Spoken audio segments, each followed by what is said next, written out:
오늘 설교 말씀은 참 중요한 말씀입니다. 이렇게 로마서 7장, 8장은 정말 중요한 말씀인데 이렇게 잘못 인용하기도 하고 잘못 이해하고 있는 말씀이라서 참 안타깝습니다. 여러분, 율법에 대하여 어떻게 생각하십니까? 또 어떻게 들었습니까? 많은 교회들이 율법은 지키지 않으면 된다. 왜냐하면 구약시대 때의 것이니까 라고 말합니다. 우리는 새 계명 안에 살고 있다라고 말하기도 합니다. 여러분, 그런데 일부분을 잘못 생각하고 이야기하는 것들이 많습니다.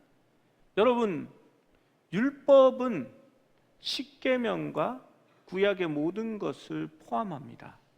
율법이요 선지자다라고 얘기할 때에 그러면 성경의 반이 조금 넘는 부분을 떼서 성경에 넣지 말아야 되는 것 아닙니까? 왜 그 율법의 모든 것들을 구약 성경에 두었을까요? 왜 신약 성경은 자꾸만 율법을 인용하여서 말씀할까요? 과연 율법이 폐하여지고 이제는 지키지 않아도 되는 법이 되어진 것일까요? 먼저 로마서 7장 7절 말씀을 읽고 말씀을 시작해 봅시다. 시작. 그런즉 우리가 무슨 말을 하리요? 율법이 죄냐? 그럴 수 없느니라.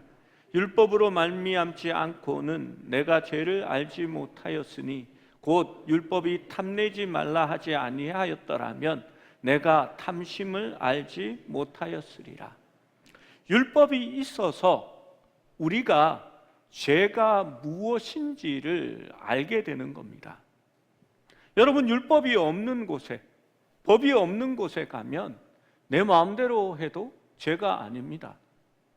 율법이 있어서 하나님이 무엇을 원하시고 무엇을 싫어하시고 하나님이 어떤 것을 기뻐하시는지 우리가 알 수 있습니다. 그런데 육신에 있을 때에는 율법으로 말미암는 죄의 정욕이 우리로 사망을 위하여 열매를 맺게 했다라고 바울은 설명합니다. 여러분, 법이 없으면 실제로 이야기하지 않으면 신경 쓰지 않고 살아갈 수도 있습니다. 그런데 하지 말라고 하면 왠지 해보고 싶은 마음이 듭니다. 아이한테 그런 적 있지 않습니까? 아빠 얘기하는데 이거 만지지 마, 만지면 안 돼? 이러면 아이가 쳐다보지도 만지지도 하지 않는 게 아니라 아빠 눈치를 살살 보면서 손을 싹 갖다 댑니다. 그리고 만져도 되나 안 되나 눈치를 한번 보지요. 그리고 얼른 슥 만져봅니다. 그리고 다시 한번 살펴보지요. 여러분, 이게 묘한 죄의 본성 같은 게 있습니다. 남의 얘기에 순종하기보다는 내가 주권자 위치에서 내 마음대로 해보고 싶은 마음이 있는 겁니다. 여러분, 그래서 하지 말라는 것보다 조금 더 해보고 싶은 그런 마음이 있는 겁니다. 여러분, 그런 것이 모든 영역에서 드러납니다. 바울은 육신에 있을 때에 죄로 말미암는 정욕이 우리 가운데 역사하여 사망의 열매를 맺게 된다라고 말합니다. 에덴 동산 안에 하나님께서 죄악을 알게 선악을 구별하는 나무를 두시고 그 열매만은 먹지 말라라고 얘기합니다. 마귀가 와서 유혹할 때에 다른 열매는 다 먹어도 되는데 먹어도 되는 수백 종류의 열매를 놔두고 꼭 그 열매 하나에 눈이 꽂히는 겁니다. 그리고 그 명령 때문에 육신에 있는 그 정욕이 그것을 볼 때에 포함직도 하고 먹음직도 하고 먹으면 지혜롭게 할 만큼 탐스럽게 보이는 겁니다. 여러분, 들어가지 마시오 하면 들어가 보고 싶습니다. 여러분, 저도 그런 마음이 있거든요. 제가 산을 좋아해서 이렇게 이 공룡능선을 이렇게 타넘고 가면 그 바위 위에 꼭 올라가지 마세요, 출입금지 해놨는데, 저 위에 가면 참 멋진데, 저기를 한번 보고 싶은데 하면서 거기에 올라가고 싶은 마음이 듭니다. 그런데 이렇게 요즘은 올라가지 마시오 하니까 안 올라갑니다. 그런데 안 올라가는데요, 정말 제가 회개해야 되는데 그 길 안 올라가고 지나가면서 어떤 마음을 가지는지 아십니까? 나중에 평일날 여기 등산로에 사람이 아무도 없을 때 한번 올라가 볼까? 그런 마음이 드는 것을 보게 됩니다. 여러분, 7절에 율법이 죄냐라고 묻습니다. 분명하게 대답합니다. 그럴 수 없느니라. 아니다라고 말합니다. 여러분, 율법은 악하지 않고 거룩하며 의로우며 선합니다. 하나님께서 거룩하시고 의로우시고 선하시기에 하나님의 뜻을 반영한 율법은 거룩하고 의로우며 선한 것입니다. 율법은 인간에게 죄가 무엇인지를 깨닫게 하는 거울과 같습니다. 바울은 그 애로 의도적으로 율법의 10번째 계명, 탐내지 말라라는 것을 애로 들고 있습니다. 7절 마지막 부분에 율법으로 말미암지 않고는 내가 죄를 알지 못하였으니 곧 율법이 탐내지 말라 하지 아니하였더라면 내가 탐심을 알지 못하였으리라 라고 말합니다. 여러분, 이것은 십계명의 마지막 계명입니다. 그런데 이 십계명의 마지막 10번째 계명은 다른 9계명과 다른 속성이 있습니다. 그래서 하나님께서 일부러 이 계명을 제일 마지막에 두셨다라고 저는 생각해 봅니다. 십계명의 나머지 계명들은 행동을 말하는 그러한 계명입니다. 행동을 제한합니다. 그런데 이 마지막 계명은 외적인 행동이나 행위에만 적용되는 것이 아니라 내적인 마음을 규제하고 있다는 것에서 다른 십계명과는 다릅니다. 흔히 율법은 행위를 주관하는 법이라고 말하지만 실제로 율법은 그 마음도 포함하고 있는 법입니다. 바리새인들은, 그리고 지금 이 땅에 살아가는 종교인들은 악행을 하지 않는 한 죄를 지은 것이 아니라라고 생각합니다. 그래서 자신은 율법에 순종하고 그것을 잘 지키는 사람이라고 쉽게 착각하고 살아갑니다. 예수님 당시의 바리새인과 서기관들이 그러했습니다. 나는 우상을 섬기지 않아. 나는 부모님께 불순종하지 않았어. 나는 살인하지 않았고 거짓말하지도 않고 도둑질하지도 않고 간음하지도 않았어. 나는 의인이야. 나는 잘 살고 있어. 스스로 그렇게 생각합니다. 누가복음 18장 11절 12절에는 바리새인의 기도하는 모습이 나타납니다.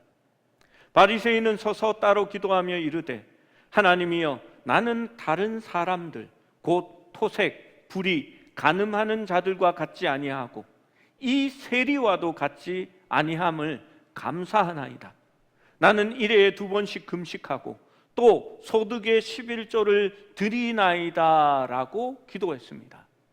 여러분, 잘했잖아요. 그러면 예수님께서 이마에 도장을 하나 탁 찍어줘야 되지 않을까요? 참 잘했어요. 그런데 예수님은 이 바리새인의 기도를 싫어하셨습니다. 이 세리와 같지 아니하나이다 라고 한 그 세리는 하늘을 향하여 얼굴도 들지 못하고 나는 죄인이로소이다, 나를 불쌍히 여기소서라고 기도할 때에 예수님은 오히려 그 세리가 옳다라고 이야기했습니다. 여러분, 무엇이 다른 것일까요? 율법은 지킬 수 있기 때문에 100점 맞으라고 준 것이 아닙니다. 율법은 우리가 하나님의 성품에 온전히 이르지 못하고 우리가 죄인이고 육신 아래에서 하나님의 뜻을 온전히 이룰 수 없다라는 것을 가르쳐 주는 법이기 때문입니다. 여러분, 그 율법을 대할 때에 솔직한 반응, 정직한 반응, 율법을 제대로 이해한 사람이라면 내가 율법을 다 지킬 수 없구나, 나는 죄인이구나라는 것을 깨닫게 되는 것입니다. 참된 반응은 세리의 반응이 맞습니다. 하나님, 나는 죄인입니다. 여러분, 이 탐심이라는 계명을 바울이 예를 들고 있는 것은 이 탐심은 마음에 관한 문제이기 때문입니다. 하나님께서 우리에게 주신 것을 만족하지 못하는 마음입니다. 탐심에는 시기와 자기 연민, 불평, 투덜거림 등이 포함되게 됩니다. 탐심이라는 것은 내가 가진 것보다 남이 가진 것을 더 바라고 거기에 대하여 소유를 하기 원하는 어떤 숭배적인 욕망이 들어있는 것입니다. 이런 것을 원하는 것이 잘못은 아니지만 그것을 가지지 못하였다고 속상해하거나 풀이 죽어 있거나 혹은 남편에게 그것도 아직 못 보러 오냐고 얘기할 때에, 그리고 내가 가진 집보다 남이 가진 집이 더 좋아 보이고 신세 한탄을 하면서 나는 서울에 집 한 채도 없는 사람이라고 투덜거리기 시작할 때에 이미 그 죄는 우리 속에 거하고 있는 겁니다. 여러분, 탐심은 대부분의 사람들이 자신의 삶 속에서 혹은 다른 이들의 모습에서 쉽게 알아차리지 못하는 교활한 죄이지만 하나님의 율법은 거기에 대해서도 드러내고 그것이 죄라는 것을 우리에게 일러줍니다. 계명에 탐하지 말라라는 말이 없었더라면 그것이 죄인 줄 몰랐을 것이고 나도 모르고 내 옆에 있는 사람도 모르고 아무도 그것이 마음속에 있는 것이기에 알지 못하고 넘어갈 것입니다. 그런데 그 10번째 계명을 읽고 이를 진정으로 깨닫게 되었을 때에 무슨 일이 벌어지는 걸까요? 내가 탐심이 있구나. 10계명 10개 중에 나는 1개는 틀렸으니까 90점이구나 라고 그렇게 생각할 수 있겠습니까? 율법은 100점 만점을 요구하는 법입니다. 1개라도 과거로부터 현재까지 미래에 이르기까지 다 100% 의롭지 않으면 구원을 약속하지 않는 법이 바로 이 율법이라는 체계입니다. 여러분, 10가지의 문제가 있는데요, 9개 맞았고 1개를 틀렸으니까 0.9점 이렇게 90점 이렇게 처리해 주기를 바라지만 율법은 그렇지 않습니다. 100% 온전하게 맞추지 못하면 너는 죄인이야, 죄를 지은 거야 라고 말하는 법이기 때문입니다. 하나님의 백성들이 세상에서 어떻게 살아가는 것이 옳은 것인지, 하나님의 뜻이 무엇인지를 가르쳐주는 이 계명, 선한 계명들이 도리어 사망에 이르게 하는 것임을 깨닫게 하는 것입니다. 십계명은 다 지키기가 쉽지 않구나라고 생각하지요. 아니, 불가능하구나라는 것을 느끼게 하는 겁니다. 여러분, 십계명을 왜 주셨을까요?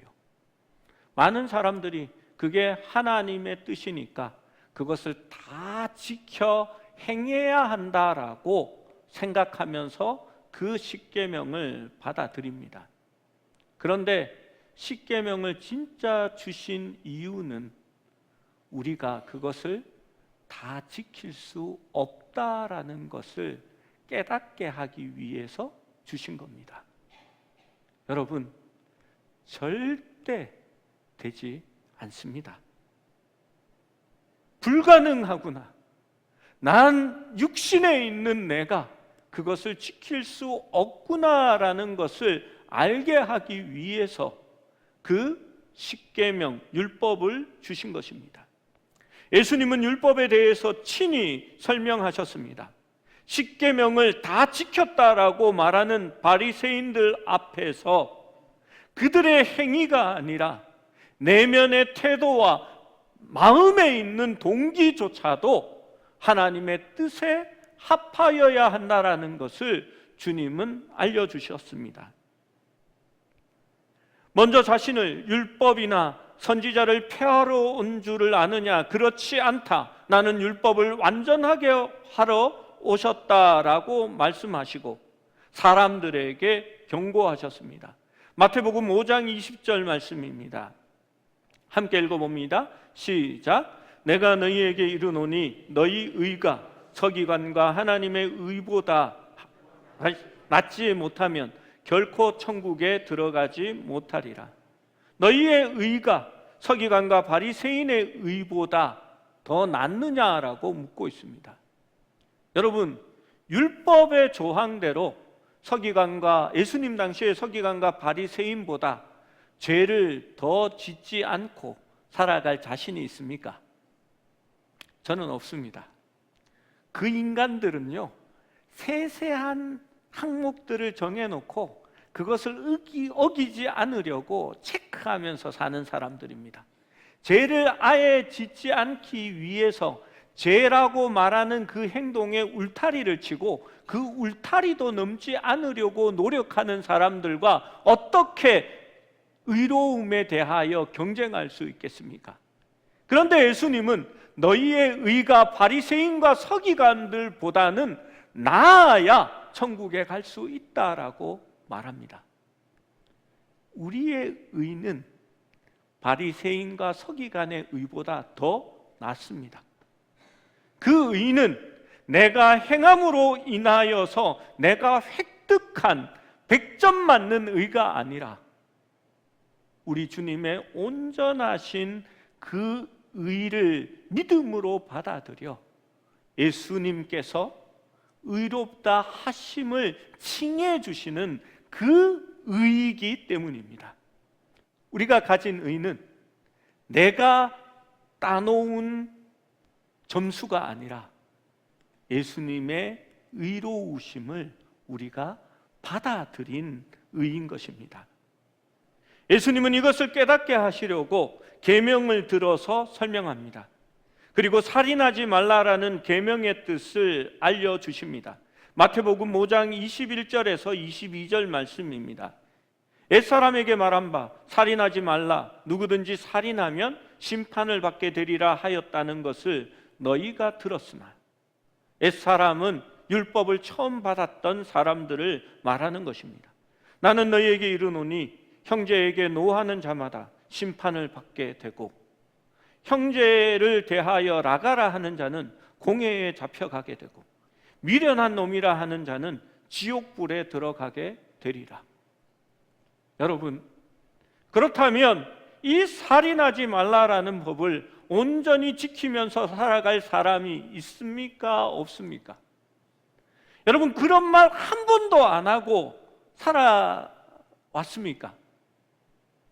여러분, 화가 나면요, 우리는 아이 멍청한 놈, 그런 얘기 합니다. 저만 하는 듯이 다 하지 않아요. 아이들한테 때로는 노합니다. 그러지 말아야 하는데요, 우리는 그렇게 합니다. 그렇게 하였다면 예수님은 이미 살인한 것과 같고 지옥불에 던져질 것이다. 그게 율법이 말하는 법입니다. 다음은 간음에 대하여 이야기합니다. 마태복음 5장 27절 28절 말씀입니다. 또 간음하지 말라 하였다는 것을 너희가 들었으나 나는 너희에게 이르노니 음욕을 품고 여자를 보는 자마다 마음에 이미 간음하였느니라. 여러분, 마음속에 음욕을 품고 사람을 보면 이미 간음했다라는 겁니다. 여러분, 율법은 그러한 법입니다.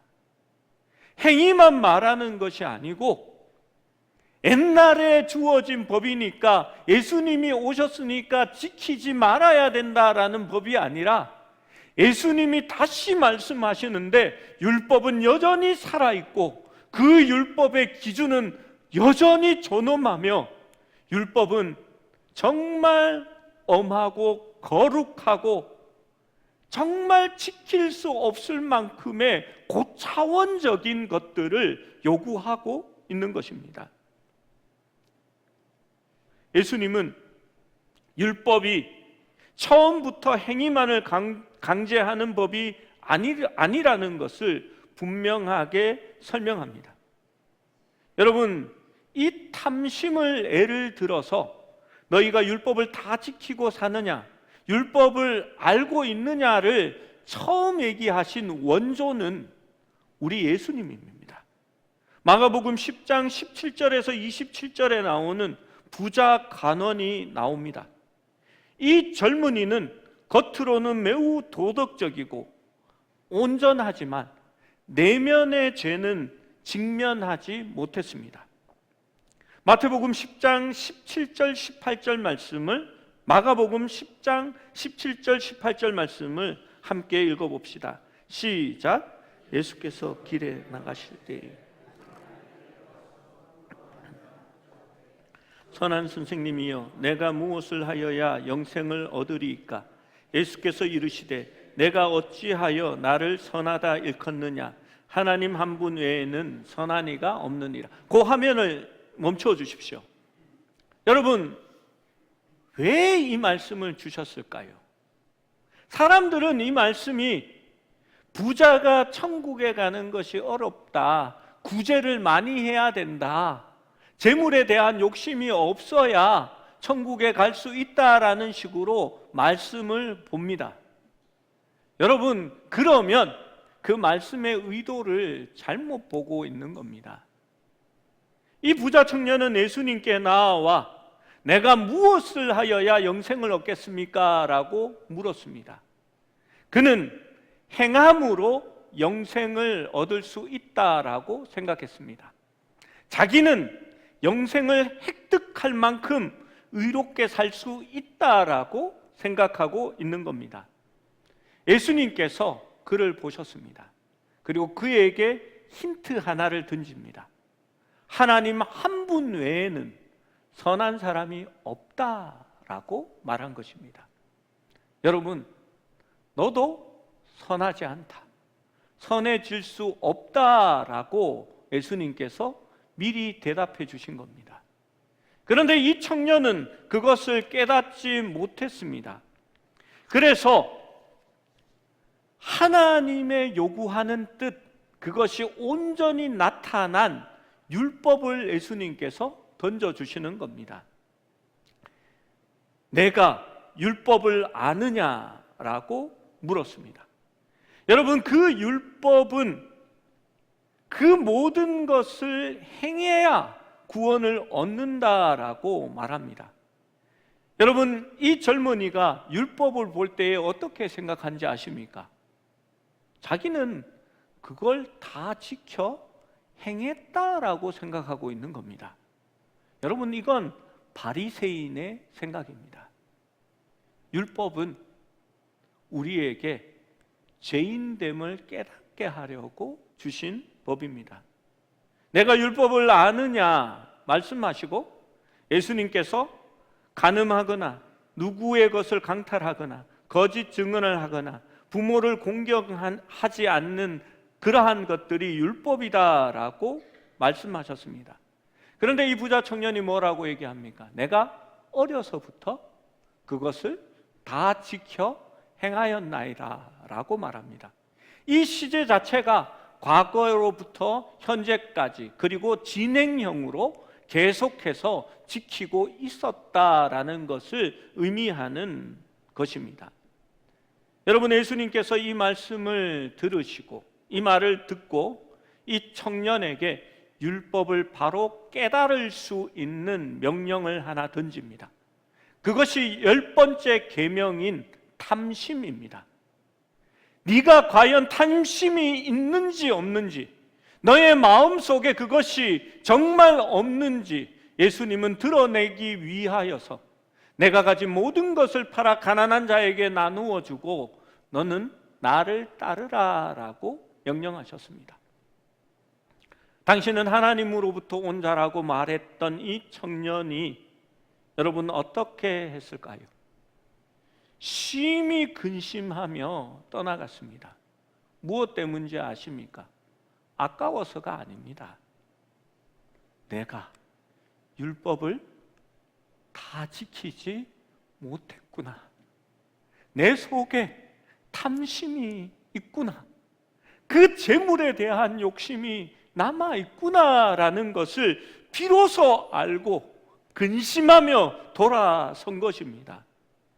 이 탐내지 말라라는 계명이 그가 얼마나 큰 죄인이었는지, 평상시에는 마음속에 있는 것이라 숨어 있었고 나도 알지 못했고 주변 사람들도 알지 못했지만 계명이 드러나고 깨닫게 할 때에 내가 죄인이라는 것을 알게 한 것입니다. 그는 고민했습니다. 내가 죄인이구나. 내가 율법으로는 구원을 얻을 수 없구나라고 고민하며 떠나간 겁니다. 예수님께서 말씀하십니다. 낙타가 바늘기로 나가는 것이 부자가 하나님 나라에 들어가는 것보다 쉬우니라. 여러분, 탐심을 가진 자가 의롭게 되는 것이 어렵다라는 것을 빗대어 말씀한 것입니다. 여러분, 이 말씀을 듣고 이렇게 생각하시면 안 됩니다. 부자 청년은 그랬지만 나는 탐심을 없앨 수 있어. 나는 기필코 그 탐심의 벽을 넘어설 거야. 이렇게 생각하면서 가진 모든 것들을 팔고 그냥 산 위에 있는 기도원에 혼자 처박혀서 물은 물이고 불은 불이고 산은 산이다 하면서 거기에 앉아서 있으면 여러분 탐심이 없어질 것 같습니까?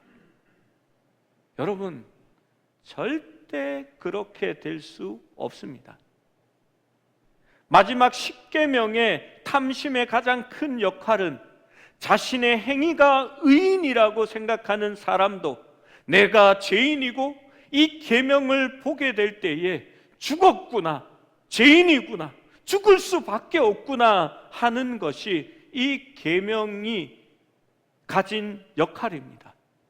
부자 청년이 전에 율법을 깨닫지 못했을 때에는 기고만장하고 천국은 떼어놓은 당상이자, 아니 스스로 따놓은 당상이라고 생각했을 것입니다. 그래서 그는 자신 있게 예수님께 물었습니다. 그런데 이 부자 청년이 마지막 10계명의 율법을 바로 깨닫게 되었을 때에 그는 나는 죽었구나, 율법으로 천국에 갈 수 없구나라는 것을 깨닫게 된 것입니다.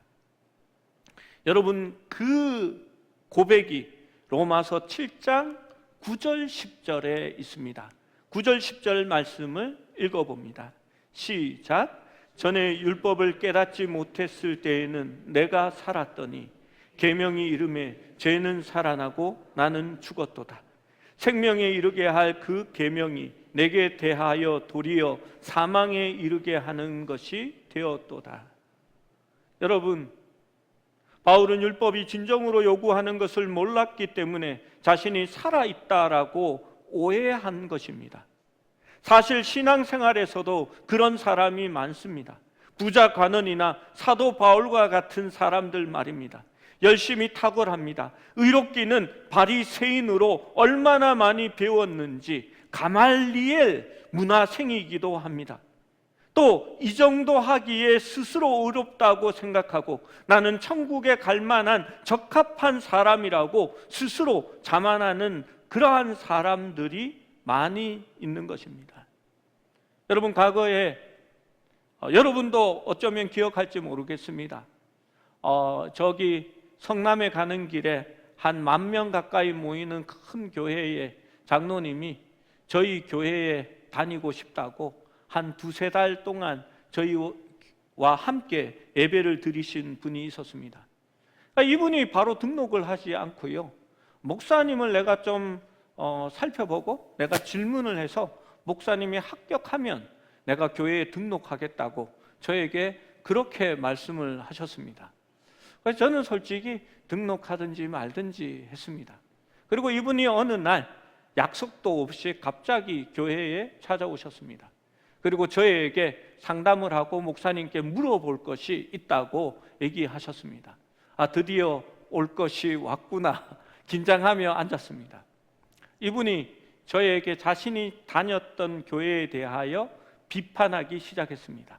그 교회는 이러이러하고 이런 것이 문제입니다.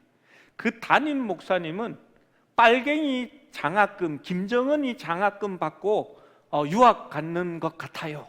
이렇게 얘기하시면서 그분의 정치적인 성향에 대해서도 말씀을 하셨습니다. 그래서 저의 정치적 성향에 대해서 물었는데 저는 교회 안에서 저는 정치는 예수 그리스도께만 합니다 라고 그 답을 피했습니다. 그리고 이분이 제가 느끼기에는 한 1시간에서 2시간 가량을 자기의 의에 대해서 내어놓기 시작했습니다. 자기 할아버지 때부터 행한 좋은 일, 훌륭한 일들을 계속해서 얘기하더니 급기야에는 자기 아버지와 어머니를 지나 자기 때에 와서 이야기를 합니다. 내가 과거에 얼마나 부자였는지, 교회에 얼마나 많은 헌금을 했고 어떤 일을 행하였으며 나는 장로를 언제 되었고 라는 것들이었습니다. 그리고 내가 지금 하는 일은 무슨 일인데, 그래서 나는 변호사도 많이 알고 판사도 많이 알고 검사도 많이 알고 나의 주변 사람들은 다 이런 사람들입니다 라고 얘기를 했습니다. 제가 좀 참을성도 있고 사랑이 많은 목사라야 되는데 제 참을성은 그 1시간이 끝인 것 같아요. 제가 더 이상 참지 못하고 한마디를 하고 말았습니다. 장로님, 혹시 예수님이 왜 건강한 자에게는 의원이 쓸데없고 병든 자들에게라야 필요하다라고 말씀하셨을까요? 그 장로님은 갑자기 말을 멈추고 가만히 계셨습니다. 제가 얘기했습니다.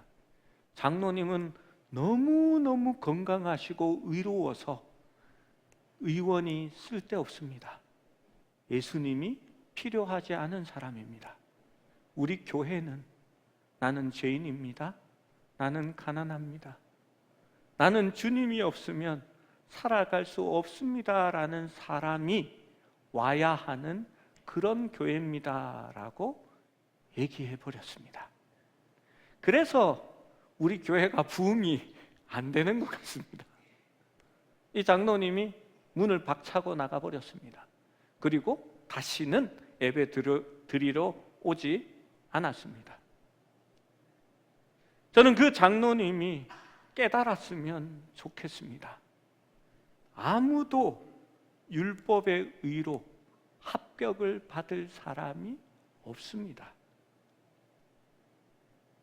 율법의 참된 의미를 깨달으면 9절의 말씀대로 표현하자면 계명이 이르매, 이 말은 율법의 참된 의미를 알게 되었음에라고 말하는 겁니다.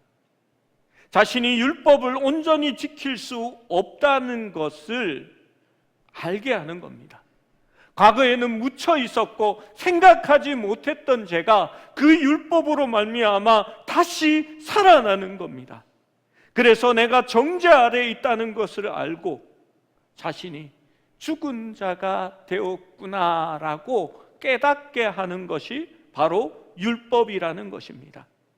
자신이 하나님의 법을 지키는데 완전히 실패했고 무능력하다라는 것을 알고 자신이 정죄받아 마땅한 자임을 알게 되었다라는 것이 바로 율법이, 계명이 살아남에 죄가 살아나고 나는 죽게 되었다라는 표현이 바로 그것입니다. 율법은 의롭고 거룩하지만 죄를 들추어냅니다. 죄인을 파괴하고 죽이는 것입니다.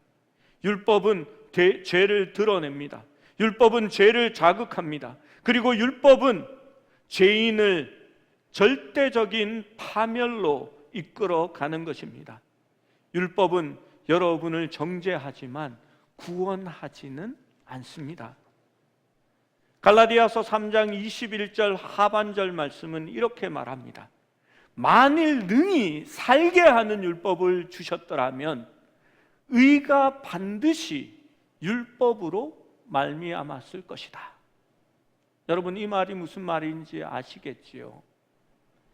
율법으로는 의로워질 수 없고 생명을 얻을 수 없다는 말입니다. 여러분, 율법을 볼 때에 우리의 마땅한 반응은 나는 죄인입니다. 나는 나의 노력으로 절대 율법을 다 지킬 수 없습니다라고 고백하는 것입니다. 여러분, 바울도 자랑할 것이 있었습니다. 그는 의로운 사람이라고 생각했습니다. 그는 태어날 때부터 유대인이었고 또 베냐민 지파에 속하였고 왕족이라는 뜻입니다. 그리고 그는 가말리엘 문화생이어서 율법을 배웠고 율법에 열심히 있었고 자신은 의롭다라고 생각했습니다. 그는 자랑할 것이 참으로 많았습니다. 그런데 그가 예수 그리스도를 만나고 그 율법이 자기에게 바로 다가올 때에 바울은 그 모든 것이 내게 배설물과 같이 여겨졌고 자기는 그렇게 그 모든 것들을 버렸다라고 말합니다. 여러분, 교회에 나와서 과거의 어떤 신앙들을, 행위들을 자랑하는 분들이 많이 있습니다. 그런데 다른 분 앞에는 자랑하고요, 제 앞에는 하지 마십시오.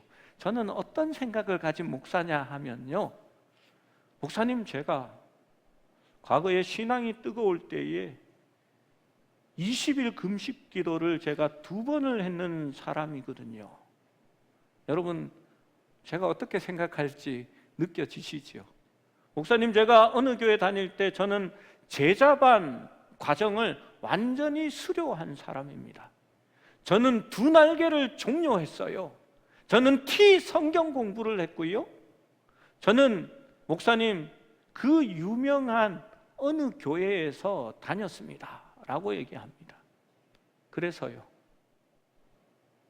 여러분, 그게 자기 의라는 겁니다. 하나님의 말씀을 바로 보았다면, 그 율법 앞에서 자기를 세웠다면 내가 온전치 못하다고 깨달았을 겁니다. 여러분, 율법 앞에 서면 나의 죄가 드러납니다. 나는 죄인이라고 고백할 수밖에 없습니다. 나는 자랑할 것이 없습니다. 그래서 사도 바울은 이 모든 것을 배설물과 같이 버렸다라고 말합니다. 식사 시간이 다 됐는데 저희 교회 밥이 설교보다 맛있다라는 분이 많거든요. 꼭 밥 드시고 가시면 좋겠습니다. 다들 동의하시잖아요. 아무도 아니라라고 말하는 분이 없어요. 여러분, 그런데 밥 먹기 전에 제가 조금 더러운 얘기를 해보겠습니다. 여러분, 그 배설물과 같이 버렸다라는 말, 여러분, 그게 아까워서 내가 이 자랑은 하지 않지만 내가 그래도 조금 이렇게 숨겨놔야지, 그리고 적당할 때 한번 쓱 꺼내 보여야지 라는 그러한 의미가 아니라는 겁니다. 여러분, 이렇게 배설물을 이렇게 쌓아놓고요, 이렇게 죄송하지만 그걸 이렇게 보고 관찰하고 성경 말씀처럼 묵상하면서 오늘은 색깔이 황금빛이구나, 보니까 뭐가 소화가 안 되고 함께 섞여 있네, 뭐 이런 생각을 하시는 분 있습니까? 여러분, 그러면 병원 가셔야 됩니다. 여러분, 지체 없이 버리는 것이 그것입니다. 이렇게 교회에서 사택을 얻어주셔서 제가 이렇게 몇 년 전에 이사를 했는데 그 집에 있어서 가장 마음에 드는 게 있습니다. 뭐냐 하면요, 그 비데, 변기가 마음에 들었습니다. 왜냐하면요, 이 처음 보는 기능이 거기에 있었는데요, 엉덩이를, 상상은 하지 마시고 엉덩이를 변기 커버에서 딱 떼면 3초 만에 물이 자동으로 쫙 내려갑니다. 미련 없이 보지 않아도 여러분, 배설물과 같이 자동적으로 내려가는 겁니다. 여러분, 율법의 의라는 것이 바로 그런 것입니다. 여러분, 버려야 합니다. 자랑할 것이 아닙니다. 꿈쳐놨다가 새로운 사람이 올 때마다 이렇게 막 한번 이렇게 내보이는 게 아닙니다. 여러분, 우리 큐티 모임이 잘 안 되는 이유가 있습니다. 어떤 분들이 과거에 있었던 자기의 자기의 믿음 생활, 내가 변화된 어떤 것들을 새로운 사람이 올 때마다 계속 이야기하고 반복하고 자랑합니다. 여러분, 옆에 앉아 있는 사람은요, 집사님 또 저 얘기한다, 나는 이번에 들으면 42번째야, 이렇게 생각하는 겁니다. 여러분, 숨겨놓은 게 아니고요, 꿈쳐놨다가 쓱 내보내는 게 아니고요, 배설물처럼 버려야 할 것들입니다. 여러분, 진정한 신앙은 율법 안에서 나는 죽어야 했고 죽을 수밖에 없고 하나님의 은혜와 긍휼이 없으면 살아갈 수 없는 존재라고 고백하는 것들입니다. 율법은 생명을 줄 수 없습니다. 율법은 죄인에게 그가 유죄이며 정죄받아야 함을 보여줄 뿐입니다. 이것이 바로 율법주의적인 그리스도인들과 율법주의에 젖어 있는 교회들이 성장하지 못하는 이유를 보여줍니다. 그들은 높은 기준을 자랑하며 내가 행한 것들을 늘 나타냅니다. 그래서 자랑합니다. 그러나 서로를 판단하고 정죄할 때에 그 슬픈 결과는 교회 내에 다툼이 일어나고 분열이 생겨나기 시작하는 겁니다. 이 모든 것은 또 다른 질문으로 마무리합니다. 그런즉 선한 것이 내게 사망이 되었느냐, 율법이 우리를 죽이는 것이냐라고 묻고 있는 것입니다. 바울은 그럴 수 없느니라라고 대답합니다. 율법은 죄로 심히 죄되게 하고 우리가 죄인임을 깨닫게 하는 것입니다. 문제는 율법이 아니라 우리 육신에 살아가는 우리 자체가 문제인 것입니다. 아우구스티누스는 이렇게 말했습니다. 하나님은 우리가 할 수 없는 것을 명하셔서 우리가 그에게 무엇을 구해야 하는지 알도록 하신다라고 말합니다. 여러분, 무슨 말인지 아십니까? 율법을 행하라고 할 때에 그 율법을 행할 때에 우리로 하여금 100점 만점을 받을 수 있다라고 말하는 것이 아니라 율법으로 너희는 안 되니까 하나님의 은혜를 구하게 하는 것입니다. 그것이 율법 앞에선 우리의 마땅한 그러한 모습입니다. 구원이 결코 율법을 행함으로 얻을 수 없으며 오직 그리스도 안에서 그분을 바라고 동행하며 성령의 충만함으로 주님을 떠나지 않는 것, 우리가 포도나무에 접붙여 있는 것, 그것이 바로 우리가 의롭게 되는 방법이며 구원을 받는 방법이라고 성경은 말하고 있는 것입니다. 여기에 대한 구체적인 개인적인 적용은 다음 주 말씀에 말씀에 나와 있습니다. 우리가 말씀을 생각하면서 함께 기도하기를 원합니다.